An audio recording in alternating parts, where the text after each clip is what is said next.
Doctor Camilo, yo traía hoy varias reflexiones. Yo estuve analizando desde hace varios días la temática de este encuentro de Andesco y me pareció muy interesante ver la reflexión que se hacía sobre la conectividad. Y yo creo que es importante hoy que aprovechemos esta discusión porque los servicios públicos no son un tema técnico como muchos pretenden. No son un tema cotidiano como otros lo creen. Cuando hablamos de servicios públicos estamos hablando de calidad de vida. Y yo creo que esa es la gran discusión que debemos poner sobre la mesa. Por eso yo quería hacer unas reflexiones sobre los grandes retos de nuestro tiempo. Y como diría ese gran pensador japonés Kenichi Omae, visionario y futurista, hay que pensar globalmente y hay que actuar localmente. Hoy la humanidad está viendo las más grandes transformaciones tecnológicas de su historia. Hoy estamos viendo cómo la impresión 3D evoluciona hasta el punto de ser capaz de elaborar órganos que podrían aplicarse a investigación científica. Hoy tenemos en el Internet de las cosas mecanismos para hacer ágiles temas como la telemedicina o el transporte no tripulado. Hoy podemos ver a través de la inteligencia artificial cómo crecen empresas a más de 3 dígitos bajo esquemas colaborativos cuya forma de crear mercados es absolutamente exponencial y representan además amenazas a empresas tradicionales. Hoy también podemos apreciar cómo la computación en la nube sustituye mucha de la infraestructura convencional en materia de tecnología. Y estamos viendo además cómo la agricultura de precisión o la nanotecnología son capaces de resolver problemas que por años considerábamos sin respuesta. Esa es una cara de lo que el mundo está viviendo hoy. Pero hay otra cara. Hay más de 1.000 millones de personas en el planeta que no tienen electricidad. 1.000 millones de personas. Hay más de 4.200 millones de personas en el mundo que no tienen acceso a Internet. Hay cerca de 900 millones de personas que están expuestas a perder sus vidas porque no tienen calidad del agua en el lugar donde habitan. Y lo que es aún más grave, se aceleran las enfermedades transmisibles por la carencia de metodologías propias para el buen tratamiento del agua y garantizar el acceso de los ciudadanos. Y no podemos dejar de mencionar que otro de los hitos que debemos enfrentar hoy en nuestro tiempo tiene que ver con la alta exposición a los efectos del cambio climático.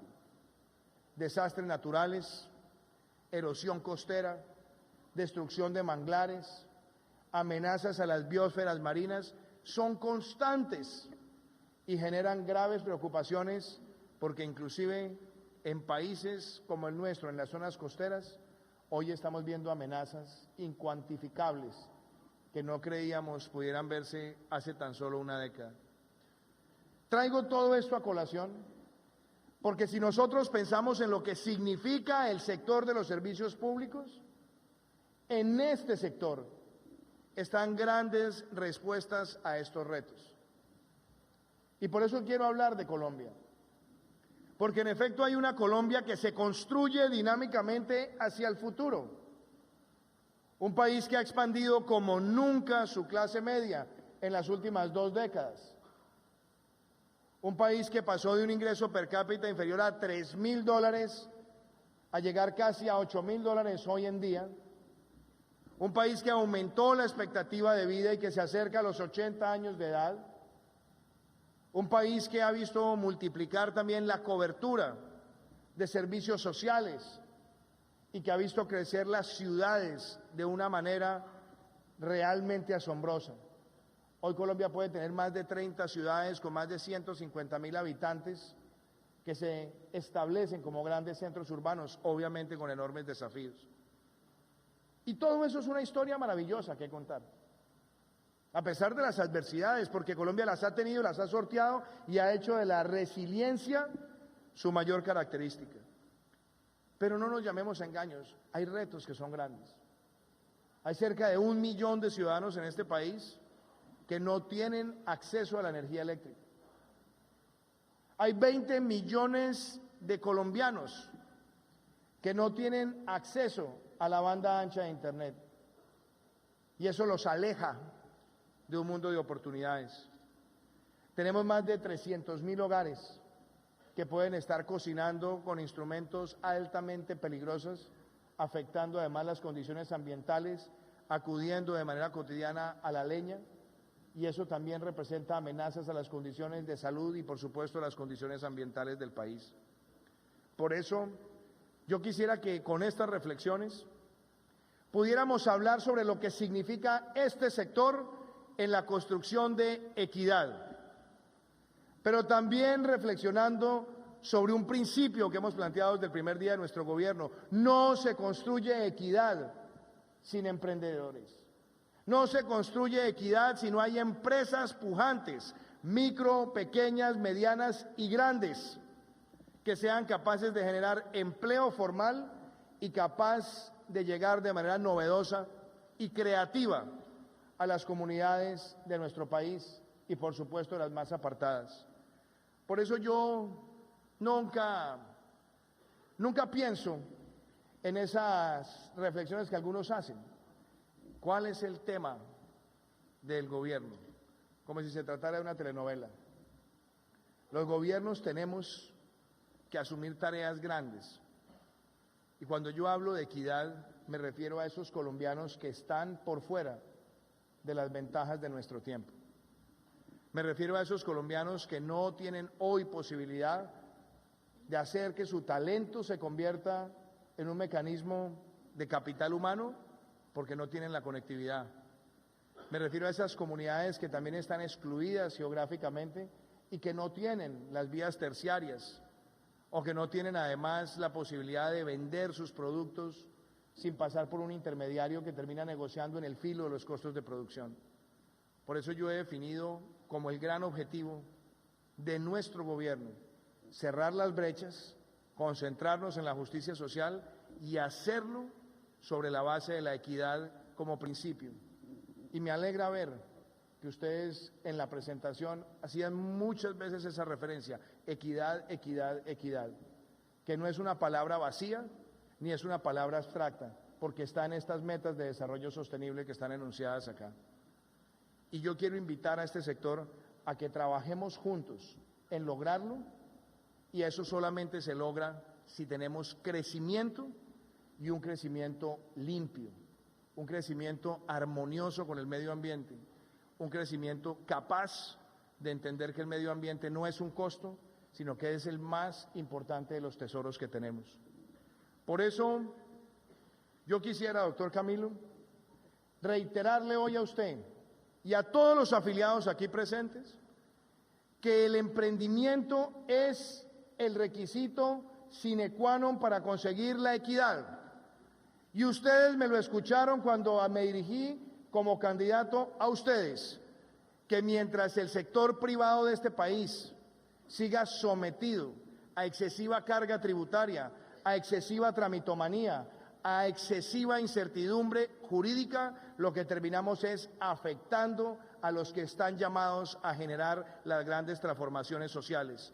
Y por eso en 10 meses, en tan solo 10 meses de gobierno, yo puedo decirles que hemos cumplido, porque le hemos bajado la carga de tributación al sector privado, no solamente en la reducción de la tasa nominal, sino también permitiendo la deducción del 100% del IVA a los bienes de capital, permitiendo el 50% de la deducción del ICA, estableciendo un régimen especial que llamamos el régimen simple, para que las empresas micro y pequeñas puedan tener esas tarifas diferenciadas, y apostándole a los nuevos emprendedores en el sector de las telecomunicaciones y las industrias de contenidos con 0 impuesto de renta por 7 años, con un mínimo de inversión en puestos de trabajo y un mínimo de inversión de capital. Lo hacemos porque entendemos que ahí está el vehículo de transformación y aceleración económica. Y hoy no solamente hemos cumplido, sino que ya se ven los resultados. 68% creció la inversión extranjera directa en el primer trimestre de este año, y de las 96.000 empresas que se crearon en los primeros 3 meses del año, 9% más que el año pasado, el 42% están en estos sectores que han recibido las señales correctas. Así que, queridos amigos, hoy les puedo decir, mirándolos a los ojos, que les cumplí esa primera tarea que me propuse cuando fui candidato a la presidencia.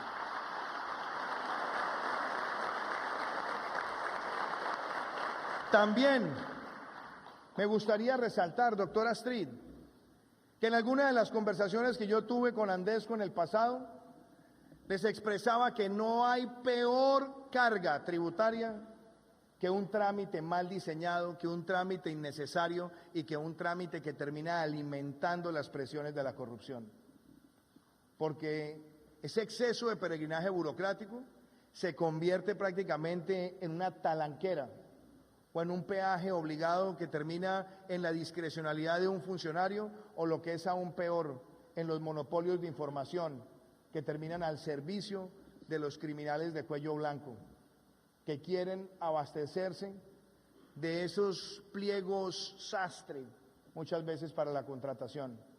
Por eso, desde que empezó nuestro gobierno, también pusimos en marcha lo que aquí anunciamos, y era tener un esquema de eliminación de trámites que lo hemos llamado Estado Simple Colombia Ágil.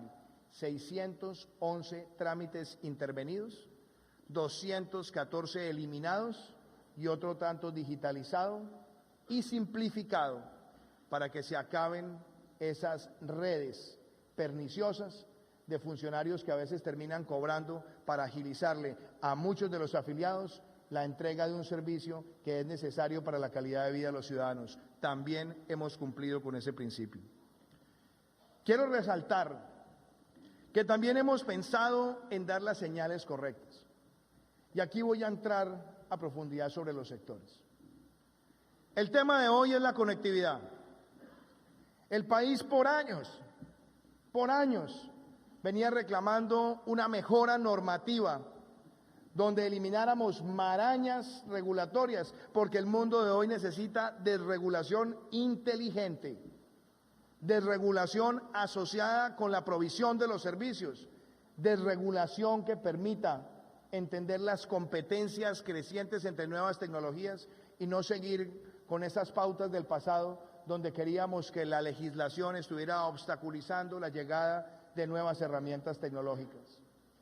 Por eso decidimos con la ministra Costaín presentar ante el Congreso de la República una nueva ley de las tecnologías de la información y las comunicaciones. Una ley que permitía la convergencia regulatoria, pero al mismo tiempo que le da señales claras de inversión a más de 20 años para que la inversión llegue y transforme digitalmente a nuestro país. ¿Qué fue una batalla difícil? Yo no creo, fue una batalla enriquecedora, porque no podemos huirle al debate de la política.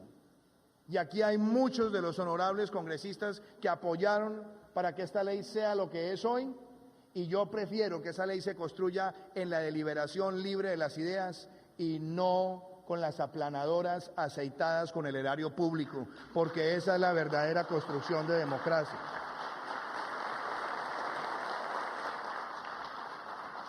Hoy tenemos una ley que le da transparencia a los que quieren invertir en el largo plazo. Hoy tenemos una ley que es además clara sobre el desarrollo independiente de los contenidos. Hoy tenemos una ley que quiere que Colombia se convierta en un país que llegue al 5G empezando en el año 2022, porque es a partir de esa llegada del 5G como realmente se materializa el máximo potencial del Internet de las cosas o de la inteligencia artificial y de muchas otras tecnologías de la cuarta revolución industrial. Hoy tenemos una ley que le permite a los ciudadanos garantizar que vamos a cerrar las grandes brechas tecnológicas y que tendremos el 70% del país al 2022 con una cobertura de banda ancha. Estaremos llegando a los lugares más apartados del territorio con instalación fija, prácticamente cerrando esa brecha de cerca de 500.000 hogares y, óigase bien, dándole a los municipios que hacen parte de los planes de desarrollo con enfoque territorial 100% de cobertura, lo cual significa también una gran transformación social.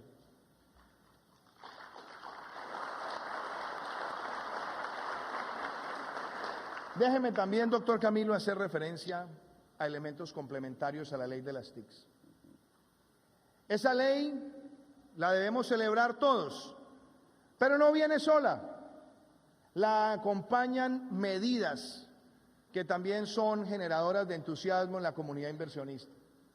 Tendremos en pocas semanas la subasta de 700 megahercios para que por esa vía también podamos tener la presencia en las bandas altas y las bandas bajas, y que eso nos permita a nosotros garantizar una provisión excelente del servicio. Pero eso también debe ir acompañado con otras medidas, y las medidas tienen que ver con los estímulos a que el emprendimiento digital en el país pueda evolucionar. Y gran parte de los estímulos está en la calidad regulatoria. Yo he hablado con varios de los líderes del sector privado en el sector de telecomunicaciones, y yo puedo decirles hoy que Colombia ha dado un paso histórico.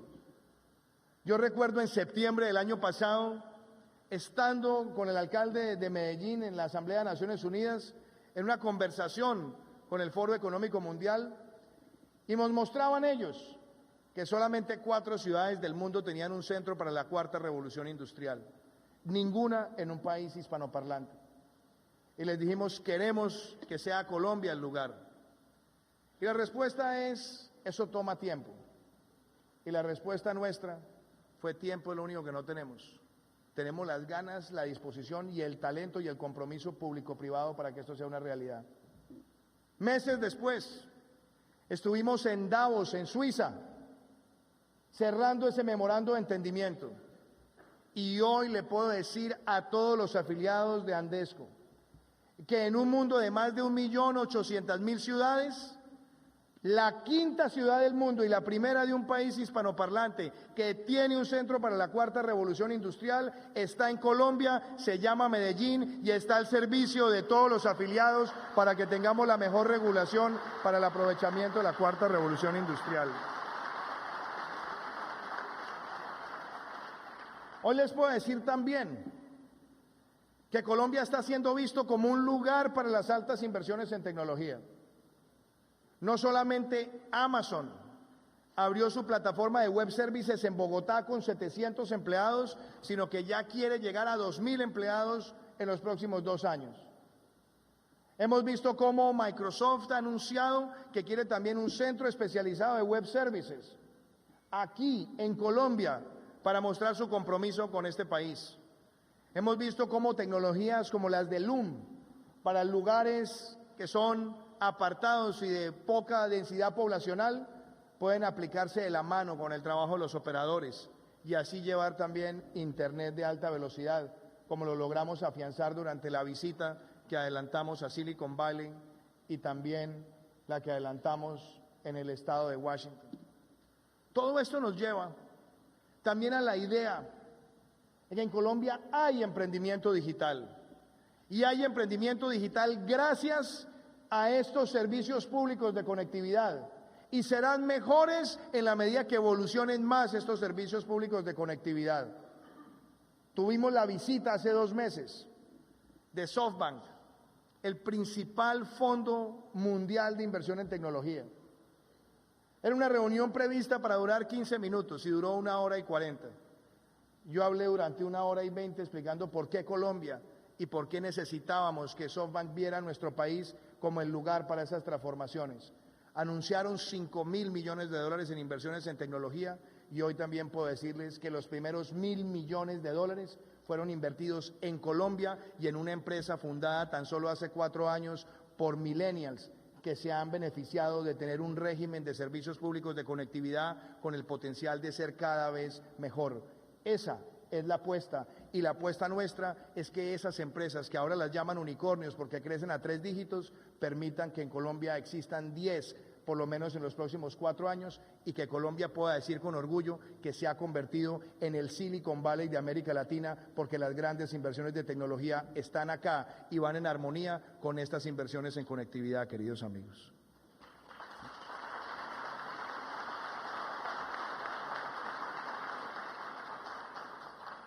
Ahí está el capítulo conectividad. Pero yo no puedo dejar de hablarles a ustedes de un capítulo igualmente importante, que es el capítulo de energía, agua y medio ambiente. Los tres vienen de la mano. Y a mí me emociona que estemos acá con tantos amigos que han recorrido el sector. Aquí sabemos, doctor Mansur, que este país tiene la 6ª matriz energética más limpia del mundo, 68% de generación hídrica, y eso por supuesto nos llena de orgullo.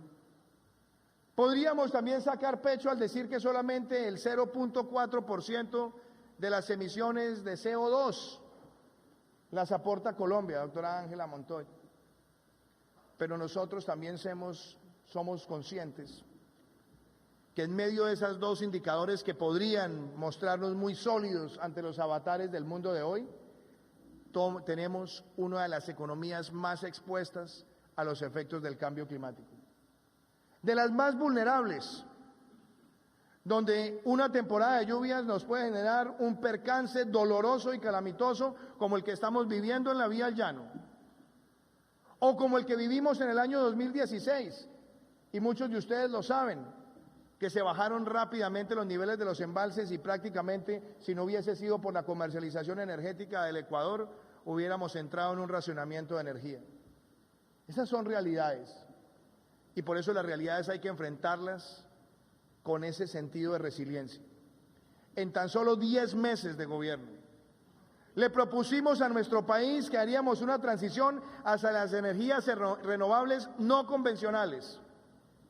Teníamos menos de 60 megas de capacidad instalada el año pasado y hoy hemos duplicado esa cifra gracias a muchos de los afiliados de Andesco que están presentes acá, como estuvimos hace unos meses a las afueras de Cartagena, acompañando el lanzamiento de una granja solar de 8 megas, o como lo hicimos en la Loma Cesar, viendo también hacer otra granja de 80 megas, y los anuncios de llegar a más de 400 megas invertidas entre eólico y solar, donde también usted, doctora Astrid, nos ha mostrado el entusiasmo que existe en el grupo que usted dirige, y donde hemos visto también a empresas como Ecopetrol estar próximas a lanzar una granja solar para su propia autogeneración en uno de los lugares más privilegiados del sector petrolero. Eso muestra que la revolución de las renovables ya empezó y que la consolida algo mucho más importante, y fue una subasta de cargo por confiabilidad que aseguró una inversión de 1.398 megas al año 2022, el mayor salto porcentual en energías renovables no convencionales que haya dado un país de América Latina en tan poco y tan corto tiempo. Así que esto ocurre porque hay armonía entre sectores público y privado. También, esa aproximación hacia las energías limpias no son solo en la estructura en la cual estamos viendo convencionalmente el sector. Acabamos de aprobar, y agradezco también a los compañeros del Congreso de la República, la Ley de Movilidad Eléctrica, de la cual me siento orgulloso de ser su coautor, y que le permitirá al país ver crecer mucho más la demanda de energía, porque podemos casi que hacer una aproximación promedio y casi que el consumo de un vehículo eléctrico equivale al consumo de un hogar por año. Eso es un gran mensaje para los generadores, también para los comercializadores, y necesitamos vislumbrar en las ciudades, con el apoyo de ustedes, que tengamos esos centros especializados para la carga de vehículos eléctricos y empezar esa transformación hacia un parque automotor mucho más limpio. Lanzamos la misión para la transición energética. Muchos de los presentes que están acá hacen parte de ese grupo de expertos. Y ahí, doctora Astrid, no pretendo abrir honduras en el debate regulatorio, pero sí creo que es importante que el sector de una forma rigurosa y de una forma clara, también pueda analizar lo que han sido fallas que han obstruido la inversión. Y me refiero a que existan barreras de entrada y que también creo que invitan a que reflexionemos sobre las metodologías de remuneración del cargo por confiabilidad, donde muchas veces terminan recibiendo más remuneración plantas viejas y amortizadas que las nuevas inversiones. Yo espero que con las recomendaciones de esa misión y con el diálogo que pueda tener también de manera independiente la CREG, podamos resolver estos debates que han sido históricos en el sector, pero que son necesarios para que llegue más inversión en igualdad de condiciones y nos permita que el país mejore estructuralmente el servicio de energía cuando crece la demanda por año por más del 4% en la última década. Y no quiero dejar de mencionar algo, y eso también muestra un principio de nuestro gobierno: enfrentar los problemas que envejecieron mal y construir hacia el futuro. Cuando llegamos al gobierno teníamos más de 2 años o casi 2 años de intervención en el Electricaribe. Teníamos muchísima desazón, grandes quejas y problemas legales infinitos. Además, en un hecho insólito, ninguno de los acreedores quería recibir los activos, lo cual mostraba el alto nivel de desconfianza de ellos en lo que podía ser una solución. Hoy, 10 meses después, no solamente como Gobierno Nacional decidimos hacernos cargo del pasivo pensional, sino de empezar una transición para que se abra un proceso competitivo con una diferenciación de mercados, y ya hemos dado los pasos necesarios y esperamos que a finales del año tengamos ya definidos quiénes serán los operadores del servicio y le demos un oxígeno a la costa caribe colombiana que está esperando esa solución estructural a un problema de años. Y no puedo dejar de hacer referencia, no lo puedo hacer, de algo que es necesario en el plano energético.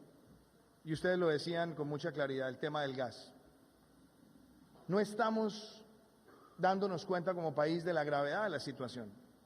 Y digo la gravedad porque nuestras reservas se han agotado. Y digo preocupación porque desde hace varios años se incumplió por parte de Venezuela lo que debía ser la reversión del transporte desde Majayura hasta Ballenas, después de que Colombia había comprometido un gran alto nivel de exportaciones. Pero diciendo todo esto, hoy más que nunca tenemos que hacer una gran apuesta por el gas, por la exploración, por la extracción en nuestro país, también saber complementar donde se requieran las plantas regasificadoras. Y yo quiero ponerle un reto, doctor Camilo, a usted, porque nos une la construcción de equidad. Yo quiero que en este gobierno nos pongamos la tarea de llevar ese gas, que es calidad de vida, al litoral pacífico de nuestro país, y por esa vía también derrotar la pobreza que se manifiesta en familias que están cocinando de la forma más precaria y antidiluviana posible. Así que, de parte nuestra, el compromiso, queremos con usted mirar cómo hacemos esas inversiones, cuáles son las decisiones regulatorias, pero yo quiero un litoral pacífico que tenga el gas como un elemento trascendental de calidad de vida.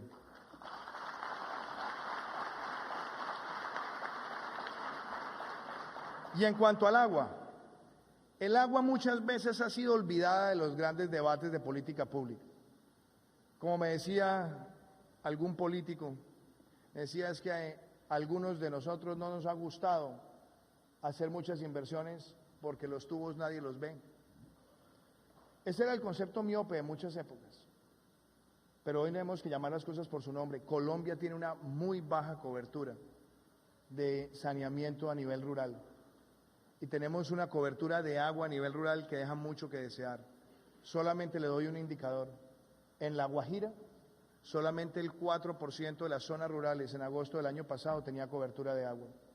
En 10 meses la hemos elevado al 9% y lanzamos un programa que se llama Guajira Azul para llegar al 80% de cobertura al final de nuestro gobierno, con una continuidad que supera las 12 horas diarias.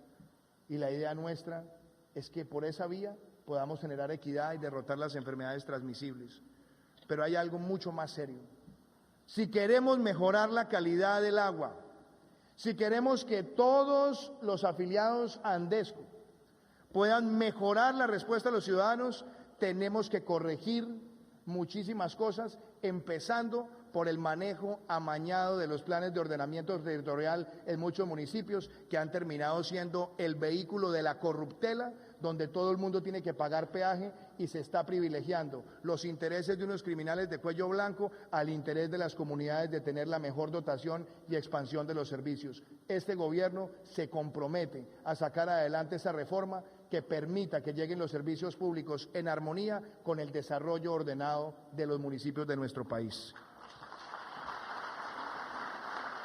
Y no voy a dejar por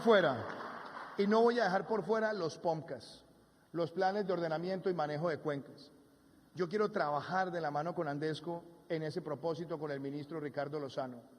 No solamente presentamos al Congreso una reforma para que las CAR cambien su estructura de gobernabilidad y que tengan un privilegio técnico en sus facultades de autoridad ambiental, sino que queremos que el manejo de las cuencas sea una de las principales líneas de responsabilidad por el ordenamiento ambiental de nuestro país. Y quiero, habiendo hecho estas reconsideraciones, plantearles a ustedes la gran reflexión ambiental. Este es un país que está construido sobre el más grande patrimonio ambiental de América Latina. ¿Por qué lo digo? Porque tenemos un país que tiene el 50% de los páramos del mundo. El 50% de los páramos de todo el planeta. Un país que tiene 59 parques naturales de más de 20 millones de hectáreas y que se ha visto amenazado en los últimos años por la deforestación y se ha visto amenazado también en los últimos años porque tenemos prácticas absolutamente deleznables como los vertimientos de mercurio en la extracción ilegal de minerales. Y en adición a eso, hemos tenido muchas prácticas productivas que se alejan de la consideración ambiental. Por eso hace tan solo 10 días, con muchísimo orgullo presentamos lo que es la primera política pública de América Latina de economía circular, donde están presentes las 3 R's: reducir, reciclar, reutilizar.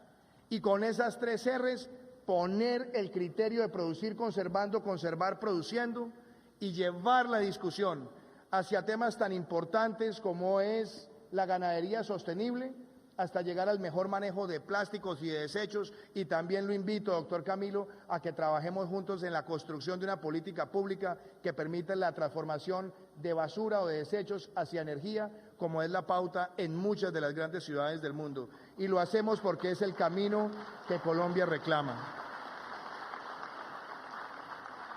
Perdónenme que yo me haya extendido un poquito, pero la verdad es que yo creo que esta es la discusión que debemos tener. La discusión es servicios públicos. Así solito no dice mucho, pero le voy a explicar qué significa para mí servicios públicos. Hace pocos días estuvimos en Crucito, en Tierra Alta, Córdoba, en una comunidad que nunca había tenido luz eléctrica. Con la ministra María Fernanda Suárez llevamos la solución de mini paneles solares que le permiten a una familia tener 12 bombillos, un televisor, la nevera, como dicen unos ventiladores, aquí les llaman es abanico. Y esa señora, me acuerdo de doña Greta, que me dijo: doctor, prenda usted el switch. Cuando prendí el switch, la alegría de ella, de sus hermanos, de sus hijos, significaba, como se diría hace muchos años, salir del oscurantismo.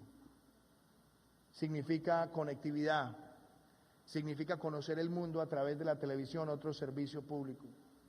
O como lo vimos en una tienda, significa poder refrigerar alimentos.